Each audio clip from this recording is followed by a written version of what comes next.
로마서 강의 마지막 시간입니다. 1년 넘게 로마서를 우리가 수요일마다 강의해 왔는데요. 오늘은 그 이제 마지막 시간으로 들어왔습니다. 바울은 이 앞 시간에 로마서 16장으로 들어오면서 교회 공동체가 그 안에 있는 믿음의 여러 일꾼들, 크고 작은 여러 일꾼들에게 서로 위로하고 서로 그들의 사역을 격려하면서 서로 하나가 되는 일에 더 힘쓸 것을 아주 따뜻하게 권면했었습니다. 그러면서 16절에 와서는 특히 너희가 서로 거룩하게 입맞추라 라고 하면서 믿음의 공동체, 어떤 환경이나 여건이나 빈부귀천을 막론하고 그 안에서 서로를 인정해주며 서로를 존귀하게 대우해주는 그런 거룩한 입맞춤을 통해서 정말로 믿음의 공동체가 아름답게 하나 되는 것에 더 힘을 내기를 권면하는 그런 것으로 저번 시간을 마무리했었습니다. 거의 마지막 부분임에도 불구하고 이제 오늘 17절로 들어와서는 약간 바울이 어떤 어조를 조금 강한 어조로, 단호한 어조로 바꾸면서 로마 교회의 하나됨을 깨는 무리들을 조심하라고 당부합니다. 로마 교회의 하나됨을 깨는 무리들이 실제로 로마 교회 안에 들어왔는지, 그리고 또 그 로마 교회 하나됨을 깨는 무리가 어떤 부류의 사람인지에 대해서는 정확하게 알 수 없으나, 바울이 여러 교회를 이제 마게도냐 지방이나 아가야 지방에 세울 때 그곳에 어떤 그런 하나됨을 깨는 무리들이 들어왔었던 적이 있고, 그것으로 인해 교회들이 많은 어려움을 겪었었기 때문에 아마도 바울은 너무 신중하게 지금 이 부분에 있어서 조심하라고 당부를 하는 것 같습니다. 그래서 오늘 본문의 17절 18절을 우리가 조금 더 유심하게 보면서 로마서의 결론을 맺어야 할 텐데요. 17절과 18절을 함께 읽겠습니다. 시작. 형제들아, 내가 너희를 권하노니 너희가 배운 교훈을 거슬러 분쟁을 일으키거나 거치게 하는 자들을 살피고 그들에게서 떠나라. 이 같은 자들은 우리 주 그리스도를 섬기지 아니하고 다만 자기들의 배만 섬기나니 교활한 말과 아첨하는 말로 순진한 자들의 마음을 미혹하느니라. 자, 여기 보시면 17절에 이렇게 권면해요. 내가 너희를 권하노니 너희가 배운 교훈을 거슬러서 분쟁을 일으키거나 거치게 하는 자들을 살피고 그들에게서 떠나라, 이렇게 이야기를 합니다. 자, 그러면 그동안 바울이 또 여러 가지 그 복음을 가르치는 자들을 통해서 로마 교회 성도들의 복음을 배웠단 말이에요. 그렇죠? 그 복음의 내용은 기본적으로 우리가 알고 있는 예수 그리스도를 통해서 구원이 완성됐고 예수 그리스도를 믿음으로 말미암아 우리가 구원에 이르렀다. 그래서 그 예수 그리스도께서 다시 오실 텐데 우리가 그날을 소망하면서 오늘 믿음을 견뎌내면서 하나님 나라에 합당한 자로 우리가 살아가야 한다. 이것이 복음의 기본적인 내용입니다. 그런데 오늘 본문에 보면 너희가 배운 교훈을 거슬러서 분쟁을 일으킨대요. 이 거스른다는 게 뭐예요? 왜곡시킨다는 것이고 변질시킨다는 거죠. 그러니까 기존에 이 로마 교회 성도들이 들었던 복음, 배워서 순종했던 그 복음을 누군가가 들어와서 살짝 바꾸고 변질시키는데, 그 바꾸고 변질시킨 내용이 로마 교회를 하나 되게 만드는 것이 아니라 분열이 일어나게 만들고 다툼이 일어나게 만들고 누가 더 높고 낮은 상하를 자꾸 구별하고 나누고 정죄하고 이래서 하나됨을 깨는 그런 일을 만들 거라는 얘기예요. 그렇게 하나됨을 방해하는 이런 자들이 들어와 있다면 어떻게 해요? 그런 자들을 피하라는 거예요. 아니면 그런 자들을 교회 공동체 안에서 빨리 내보내라는 거죠. 그래서 이 부분을 조금 더 단호하게 하는 거예요. 왜냐하면 교회 공동체가 깨질 수 있는 것이고 하나님은 교회 공동체가 깨지는 것을 싫어하기 때문에. 바울도 마찬가지고요. 당시에는 교회를 다니면서 스스로가 내가 성경 교사요 하고 들어와서 왜곡된 성경을 왜곡되게 가르치는 일이 많았습니다. 그런 자들이 많이 돌아다녔어요.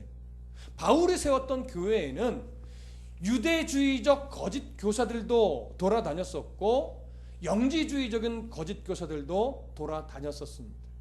이런 류의 거짓 교사들은요, 어떻게 주로 가르치냐면 자기들이 가르치는 것은 옳아요.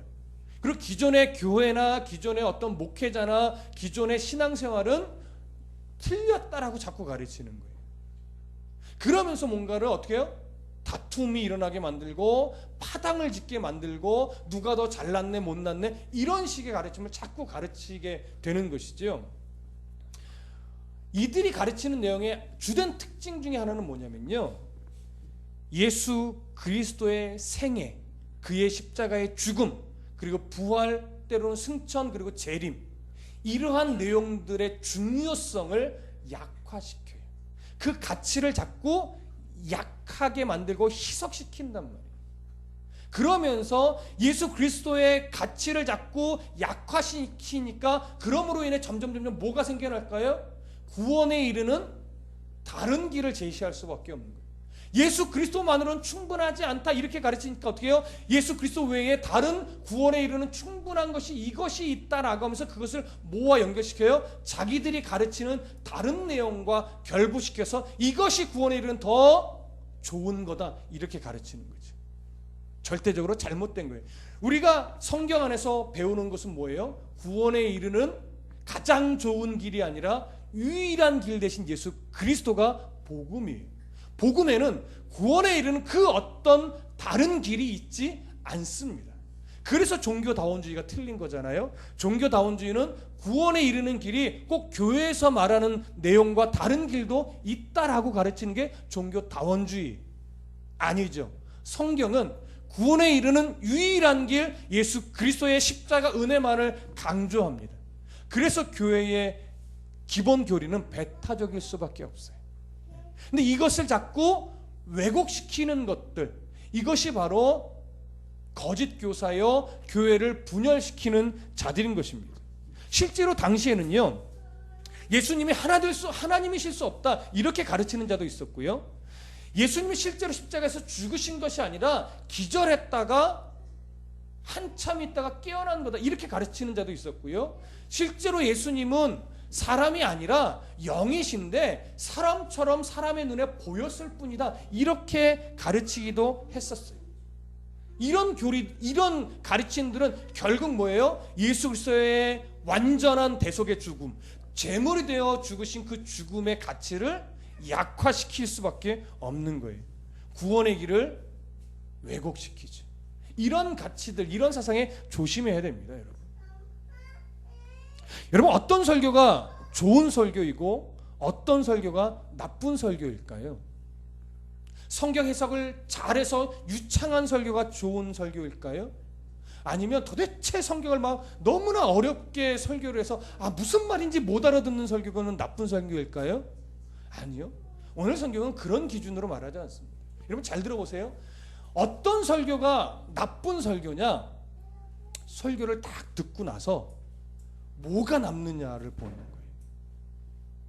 교회에 대해서, 목회자에 대해서, 그동안의 신앙에 대해서, 어떤 성도에 대해서 부정적인 것만 남는다면 그것은 아무리 세련되게 해석을 하고 유창하게 말을 했다 할지라도 그것은 나쁜 설교예요. 무슨 말씀인지 아시겠어요? 그런데 설교를 듣고 나서 기존의 어떤 내 마음에 있던 부정적인 생각들이 십자가 앞에 내려놓아지고 오히려 예수 그리스도 안에서 하나님 나라의 소망과 감사와 이런 것들이 마음에 살아난다면 그것은 뭐예요? 좀 어눌해도 좀 말을 재미없게 했다 할지라도 그것은 좋은 설교입니다. 그렇기 때문에 여러분 설교를 듣고 나서 무엇이 남느냐를 잘 판단하셔야 돼요. 그게 바로 좋은 설교와 나쁜 설교의 차이점입니다. 이단 사이비들의 주장들을 잘 생각해 보세요. 뭐가 남죠? 기존의 목사들은 다 사기꾼이다. 기존의 교회는 다 성도들의 돈만 갈취하려고 한다. 뭐 이런 나쁜 것들만 들추어내서 그들이 교회에 실망하게 만들고 목사들에게 더 실망하게 만들고 교회 자체에 실망하게 만들어서 어떻게 해요? 자기들 안에 와야만 참된 구원이 있다라고 가르치는 것이 이단 사이비들의 주된 내용이에요. 그런 것에서 우리는 분별할 수 있어야 됩니다. 그래서 바울은요, 오늘 우리가 읽은 본문 18절에서 그런 류의 가르침, 그런 자들은 그리스도를 섬기는 것이 아니라고 단호하게 얘기해요. 다만 그들은 자기들의 어떻게 해요? 배만 섬기고 교활한 말과 아첨하는 말로 순진한 자들의 마음을 미혹하는 자들이라고 말합니다. 자기의 이익을 위해서 그렇게 하는 거래요. 근데 여기서 우리가 조금 주의해서 보고 싶은 것이 뭐냐면, 교활한 말과 아첨하는 말로 순진한 자들의 마음을 뭐예요? 미혹해요. 여기 순진한 자들이라는 건 뭘 말하는 걸까요, 여러분? 저는 이 부분을 사실 그리 좋지 않게 봅니다. 순진하다는 것은 뭐냐면, 말씀에 대한 기준이 명확하지 않아서 아직 분별력이 약한 성도들이에요.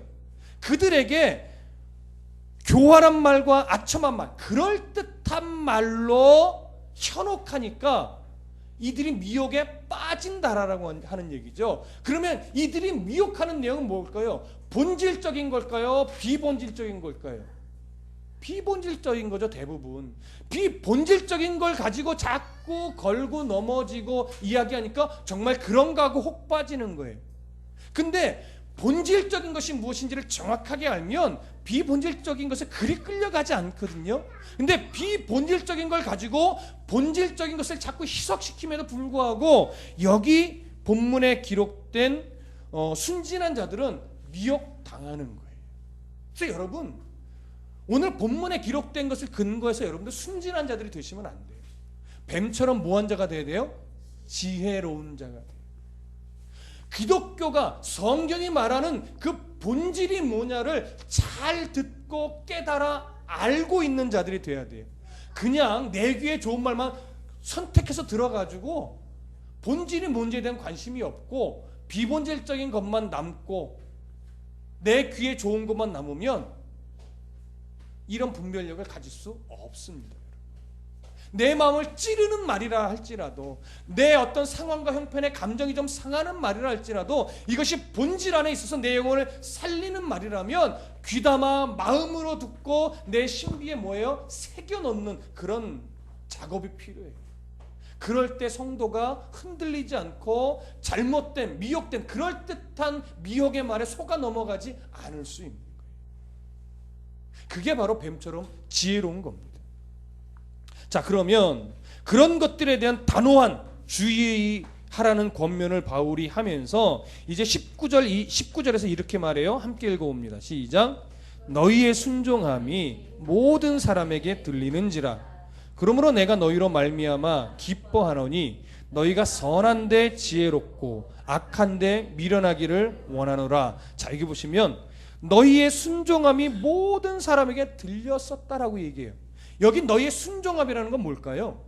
로마 교회 성도들이 처음에 복음에 바르고 온전한 복음을 들었을 때 그 복음의 말씀대로 뭐예요? 신앙 고백을 하고 그 말씀이 가르치는 대로 성도답게 살려고 애썼던 그 흔적들이 있었던 것을 내가 안다라고 하는 거예요. 근데 지금은 잠시 유대인과 이방인 사이 어떤 그런 거리끼는 것들이 있어서 잠시 좀 힘든 상황을 겪었겠지만 이제 바울의 이 편지를 통해서 그런 것들이 해결되고 서로 거룩하게 입맞추는 하나된 로마 교회가 될 줄로, 그리고 된 것으로 자기가 믿는다는 거예요. 그래서 뭐라고 말하냐면, 그러므로 내가 너희로 말미암아 뭐예요? 기뻐한다 이거예요. 그러니까 뭘 다시 회복하라는 거예요? 바른 복음 안에서 들었던 대로 순종하는 삶, 하나님의 가르침대로 순종하고 본질을 굳게 잡고 하나됨을 위해 애쓰는 그 일을 너희들이 더 기쁘게 행할 줄로 내가 믿고 기뻐한다라고 하는 거죠. 오늘날 우리들에게도 동일한 교훈과 또 동일한 기쁨이 있어야 될 줄로 믿습니다. 이 하나됨을 위해 서로 애쓰는 거죠. 이 하나됨은 다 비단 교회 공동체 안에서만이 아니라 가정 공동체도 마찬가지예요. 때로는 다른 곳에서의 어떤 소그룹 공동체에서도 마찬가지예요. 하나됨이 있어야 되는 것이죠. 자, 그러면서 어떤 권면을 하냐면 너희가 선한데 지혜롭기를 원하고 악한데 미련하기를 원한다고 이야기합니다. 이 두 가지 권면은요 서로 다른 것이 아니에요. 선한데 지혜로우라는 권면을 다른 시각으로 말하면 뭐예요? 악한데 미련하라는 거죠. 그럼 선한데 지혜로우라는 게 무슨 말씀일까요? 하나님 말씀에 대한 분명한 이해와 확신 가운데 생겨나는 분별력을 가지라고 하는 거예요. 여러분, 선한 데 지혜로우라 할 때 그 선은 뭘 말합니까? 뭐가 선이에요? 하나님이 옳다고 하시는 게 선이에요. 하나님이 옳다고 하시는 것을 내가 기꺼이 따라가려고 애쓰는 삶을 살아내는 것이 뭐예요? 그것이 지혜로운 삶이에요. 그러니까 선한데 지혜로우라라고 하는 것은 세상의 가치, 하나님이 옳다고 인정하지 않는 세상의 그 가치를 따라가는 것이 아니라 내게 유익이 되지 않는다 할지라도 하나님이 옳다고 하신 그 가치를 따라 살아가려고 부단히도 애쓰고 노력하는 그 삶의 자세, 그 흔적이 있는 것이 뭐예요? 선한데 지혜로운 삶입니다. 오늘 이러한 삶의 모습이 저와 여러분들의 삶 가운데 정말 가득하기를 소원합니다. 우리 모두 선한데 지혜로운 그런 성도가 되십시다. 데살로니가전서 5장 21절과 22절에 보면 이런 말씀이 있습니다. 범사에 해하려 좋은 것을 취하고 악은 어떤 모양이라도 버리라. 우리가 이 말씀대로 정말 온전하게만 살 수 있다면 얼마나 좋을까요? 근데 이게 잘 안 되죠. 애쓰긴 애쓰는데 나도 모르게 악한 모양의 흔적이 내 삶에 이렇게 배어 있는 것들이 있어요. 그것들을 하나하나 좀 찾아서 빨리 벗어 던졌으면 좋겠는데 목회자도 못 찾아 버리는 것들이 있어요, 여러분. 엊그제 뉴스 보니까 인천에 무슨 목사님이 그렇게 상습적으로 절도를 했는지 남의 자전거가 막 수십 대, 막 몇백만 원짜리도 그냥 보면 갖고 싶은가 봐요. 그리고 그것 말고도 여러 가지가 있는 것 같아요. 그래서 뭐 하는 말이 뭐 갖고 싶었고 그걸로 무슨 뭐 전시하고 싶었고 뭐 쓸데없는 소리 하는데 그것은 자기 안에 있는 어떠한 훔치고 싶은 탐욕을 못 이겨낸 거예요. 악한 모양이에요. 악한 모양, 악한 가치, 가지고 싶은 것. 그것은요, 목회가 얼마나 힘들었으면 이런 말로 변명될 수 없는 겁니다. 성도의 싸움이, 목회자의 싸움이 악한 모양은 어떤 것이라도 버리는 싸움을 하는 것이 성도의 삶인데, 이것이 세상의 법정에서 설 만큼의 어떤 절도 행각을 벌인다는 것은 이건 정말 큰일이죠. 그러니까 그것이 세상 가운데 들어서 많은 목사님들이 정말 부끄럽게 만들었어요. 이게 얼마나 창피한 일이에요. 근데 그분을 욕할 것이 아니라, 이야, 저런 모습이 내게도 있는데 라고 우리는 돌이켜야 될 거예요. 그러면서 더 어떻게 해요? 이 땅의 목회자들이 더 세상적으로 윤리적 도덕적으로 더 건강하고 올바라서 악의 어떤 모양이라도 버리는 목회자가 될 수 있게 해달라고. 그래서 세상 속에서도 정말 목사님 하면 정직의 대명사, 성실의 대명사, 도덕적으로 윤리적으로 정말 깨끗한 것으로 통용되는 사회가 빨리 되어야 할 것 같습니다. 그 일을 위해서 많이 기도해 주십시오. 물론 성도도 마찬가지죠. 뭐 장로님, 권사님, 직분자 뭐 말할 나위가 없습니다. 교회 공동체 안에 이런 악은 어떤 모양이라도 버리는 흔적들이 가득해야 돼요. 그리고 그것이 세상 속에 많이 사실은 보여지고 알려져야 돼요. 보이려고 해서 보여지는 것이 아니라 자연스럽게 보여지게 되어야 해요. 정말 그 일을 우리가 힘써야 될 것 같습니다. 이런 선한데 지혜로우라는 말의 다른 시각의 표현이 뭐예요? 악한데 미련하라는 거예요. 뭐가 악한 겁니까? 하나님이 옳다고 인정하시지 않는 것, 그것이 악한 거예요. 그러면 하나님이 옳다고 하시는 것에 대해서는 미련하라고 해요. 하나님이 옳다고 인정하지 않는 그런 일들에 대해서는 너희가 미련해야 된다, 이렇게 말합니다. 근데 여기서 미련하다라고 하는 이 헬라 말은요, 순수하다는 의미예요. 순수하다. 근데 순수하다라는 이 헬라 단어는 주로 어떤 때 사용되던 단어냐면 희석되지 않은 포도주, 이런 상태를 묘사할 때 쓰는 단어예요. 그러니까 이것을 영적으로 이해하면 뭐예요? 악과 섞이지 않는 것, 악한 것과 섞이지 않는 것을 의미하는 것이 바로 미련하라는 거죠. 그러니까 악한데 미련하는 건 뭐예요? 악한 세상의 가치, 하나님이 옳다고 인정하시지 않는 그런 세상의 가치, 내게는 좋을지 몰라도 하나님은 인정하시지 않는 그런 가치들을 붙잡고 싶은 나의 욕심을 버리고 그런 길에서 떠나는 것, 악인의 길을 쫓지 않는 것, 이런 삶의 흔적들, 애씀들, 노력들이 바로 악한데 미련한 삶이에요. 우리는 이렇게 살아야 합니다. 우리는 살면서 참 압니다. 그리고 믿음의 생활을 열심히 하면 할수록 우리가 이 악한데 미련하게, 선한데 지혜롭게 가야 함을 알고 그렇게 열심히 살 때 정말 내 삶이 변화되는 것도 알아요. 근데 또 무엇도 하냐면, 근데 이렇게 살아가는 게 정말 힘들구나 라고 하는 것도 알아요. 알면서도 악한 데 거하기도 하고, 알면서도 악한 것을 절연하게 끊어내지 못할 때도 있어요. 그리고 상황적으로, 여건적으로, 환경적으로도 어쩔 수 없이 악한데 내가 한쪽 발을 걸어놓고 살아갈 수밖에 없는 때도 있기는 해요. 그래서 마음 힘들어하고, 그래서 왜 나는 맨날 이럴까라고 자책하기도 하지만, 성경에서 또 하나 배우는 것은 뭐냐면, 내 힘으로는 할 수 없으나 복음의 능력으로, 하나님의 도우심으로 우리가 또 그렇게 힘들어하는 그 길을 절연하게 한 걸음씩 두 걸음씩 걸어가게 된다는 사실도 배웁니다. 힘들지만 안 되는 것은 아니에요. 왜? 하나님이 우리의 삶을 간섭하셔서 그렇게 만드시기 때문에. 우리가 믿는 것은 바로 그런 하나님입니다. 내가 열심히 하면 그렇게 살 수 있어, 이런 우리 자신은 안 믿어요. 아시잖아요. 노력해봤자 우리에겐 힘이 없는 거. 근데 그런 나의 연약함을 발견하면서도 한 해 뒤에 지나가면서 말씀 앞에 더 애쓰려고, 그러지 못한 나를 아파하면서 살아가다 보니까 조금씩 주님을 닮아있는 내 모습을 보는 거예요.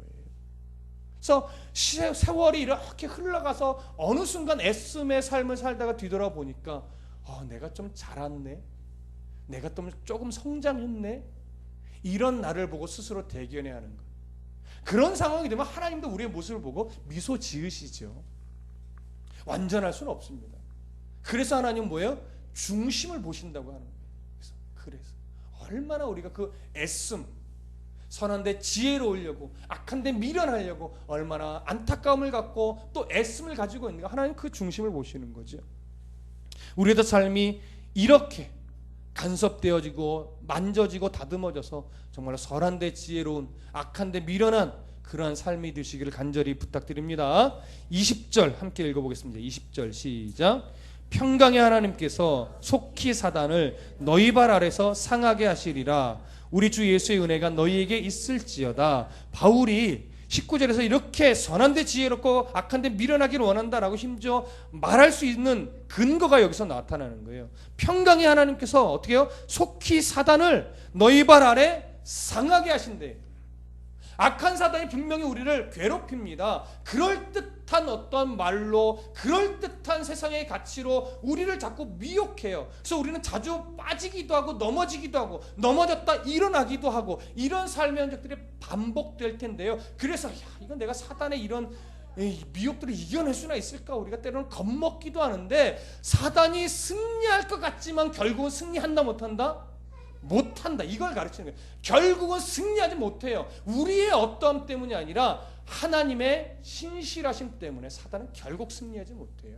그렇기 때문에 오늘 20절에 평강의 하나님께서 속히 사단을 너희 발 아래서 상하게 하신다라고 하는 이 말씀이요, 어느 구절의 말씀을 근거로 하고 있을까요? 창세기 3장 15절에 원시복음, 여자의 후손이 뱀의 후손, 사단의 후손의 머리를 상하게 하신다. 이게 바로 최종적인 승리가 이미 예정된, 창세기 3장에 나와 있는 예정된 말씀이라고요. 그것이 여기에 뭐예요? 이미 성취된 것으로 말하고 있는 것이죠. 우리는 그런 하나님을 믿습니다. 그런 하나님이 우리를 다듬어 가시고 세워 가실 것을 믿습니다. 내가 너를 보배롭고 존귀한 자녀로, 아들로 선택하여 불렀다. 해산의 고통으로 내가 너를 낳았다. 이렇게 말씀해 주시잖아요. 그런 우리를 하나님이 포기하지 않습니다. 지켜보시다가 목자처럼 막대기로 때려주시기도 하고, 끌어올려 주시기도 하고, 좋은 꼴이 있는 곳으로 안내해 주시기도 하고, 그래서 결국 사단의 미혹에 완전히 넘어진 자가 아니라 넘어졌을지라도 일어나서 다시 주님을 향해 하나님 나라의 소망을 갖고 바르고 온전하게 살아가는 성도로 세우시고 만들어 내실 겁니다. 그래서 소망을 가지십시오. 바울도 그래서 소망을 갖고 하나님께서 이렇게 만드실 테니 너희는 더 힘을 써서 선한데 지혜로운 삶을 살아라라고 권면할 수 있는 겁니다. 이제 이런 가장 결론적이고 소중한 권면을 한 후에 이제 바울은 마지막 인사를 하게 됩니다. 21절부터 23절 다 같이 읽어보겠습니다. 시작. 나의 동역자 디모데와 나의 친척 누기오와 야손과 소시바더가 너희에게 문안하느니라. 이 편지를 기록하는 나 더디오도 주 안에서 너희에게 문안하노라. 나와 온 교회를 돌아보아주는 가이오도 너희에게 문안하고 이 성의 재무관 에라스도와 형제 구아도도 너희에게 문안하느니라. 바울은 편지를 마무리하면서 자신의 동역자들과 지역교회 성도들의 인사를 이제 전하는 겁니다. 여기 말하는 그 디모데는 바울과 2차 선교 여행을 함께 했던 그런 귀한 동역자이죠. 그런 디모데도 인사를 하고 있고, 또 여기 보면 이 편지를 기록하는 나 더디오도 인사한다고 합니다. 더디오는 뭐예요? 바울의 이 서신을 바울이 말하고 더디오는 글씨로 기록했던, 대필했던 그런 사람입니다. 그리고 또 가이오라는 사람은 뭐예요? 여러 지역 교회에 어떤 물질로, 때로는 장소로 제공하던 그런 아주 귀한 그러한 동역자였던 겁니다. 이런 동역자들, 이런 성도들, 이들이 이 인사를 전할 때 로마 교회 성도들은 같은 마음으로 얼마나 위로가 되고 힘을 얻었겠습니까?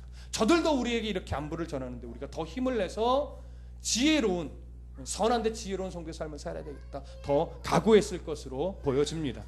이제 마지막으로 25절부터 27절을 읽어보겠습니다. 시작.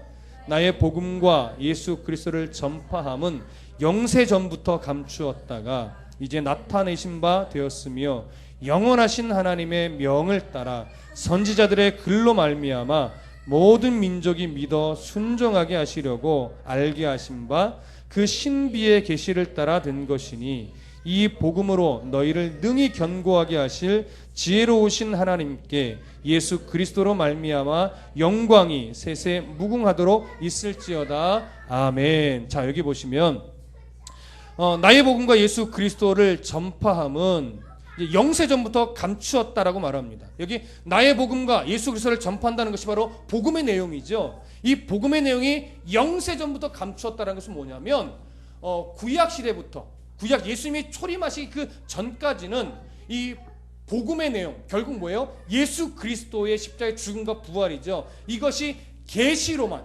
점진적인 계시로만 주어졌었다라고 하는 거예요. 그래서 그 소망을 갖고 구약의 성도들이 믿음을 지켜왔다면 이제 예수님의 초림과 십자가의 죽음과 부활로 말미암아 계시됐던 내용이 이제 눈에 보여지고 드러나고 성취됐다는 거죠. 그 성취된 내용을 가지고 이제 다시 오실 예수님을 바라보며 믿음을 지켜낸다라고 하는 거예요. 그것이 오늘 본문에 나와 있는 영세전부터 감추었다가 이제는 어떻게 해요? 나타내신 바 되었다라고 하는 말씀의 내용입니다. 근데 여기서 이 중요한 것은 뭐냐면, 이렇게 복음의 구약 시대에는 점진적으로 계시로만 주어졌다가 이제 초림과 그래서 고난과 죽으심으로 말미암아 나타내신 바 된 이 사건이 왜 중요하느냐? 26절 중간 이후에 이렇게 말해요. 영원하신 하나님의 명을 따라.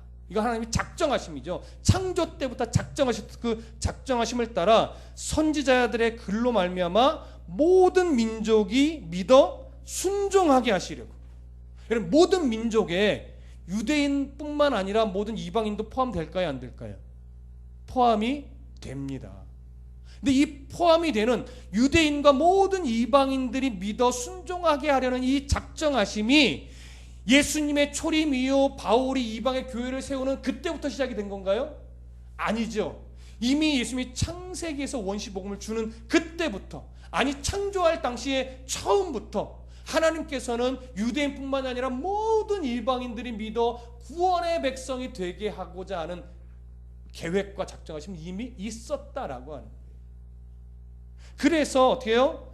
모든 민족이 믿어 순종하게 하시려고 알게 하신 바 그 신비의 계시를 따라 된 것이니 이 복음으로 말미암아 능히 견고하게 하실 지혜로우신 하나님께 예수 그리스도로 말미암아 영광이 세세 무궁하도록 있을지어다. 이런 하나님의 은혜가, 이런 하나님의 복음의 그 능력이 이제 로마 교회를 더 견고하게 세울 것을 믿으며 축복하는 거예요. 그렇게 될 줄로 믿고 그렇게 세워지기를, 그래서 더 선한데 지혜로운 교회가 되기를 선포하며 축복하는 겁니다. 이런 귀하고 아름다운 축복으로 로마서는 이제 마무리가 되어오는 것이지. 저 또한 이 로마서 강의 마지막을 정리하면서 저뿐만이 아니라 우리 다드림교회 공동체 모든 성도들 안에, 그리고 성도들의 삶에 이렇게 복음으로 말미암아 능히 견고하게 세워지는 성도, 견고하게 세워지는 가정, 그리고 그런 성도와 가정들이 모여서 능히 견고하게 세워지는 우리 다드림교회 공동체가 되기를 진심으로 축복합니다. 선한데 지혜로운 그런 성도의 삶이 되시기를 부탁합니다. 기도하겠습니다.